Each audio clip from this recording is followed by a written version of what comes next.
stebime įdomų paradoksą.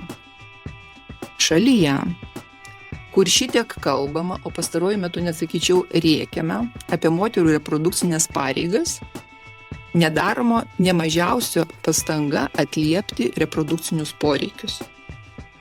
Visi klausia, kiek kainuoja, užuot pasiteiravus, o ką laikome būtinybė.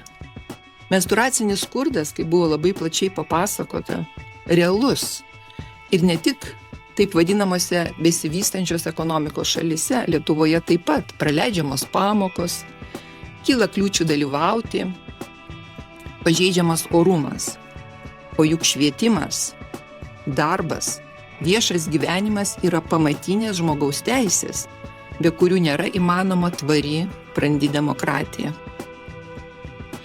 Sakoma, velnias slypi detalės. Būtent šios dėlionės dalies ir trūksta, kad būtų sumažinta nepagrįsta finansinė našta moterims ir didėtų viešo gyvenimo prieinamumas. Kad gavusios nemokamas higienos priemonės mokyklose mergaitės galėtų saugiai, oriai lankyti jas, kad kalbėjimas apie reprodukcinius moterų kūno ypatumus taptų atviras ir pagarbus.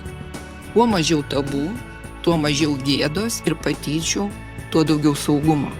Valstybė neturėtų apmokestinti bazinių biologinių poreikių, net kai šie poreikiai susiję su išimtinai moterų kūnais.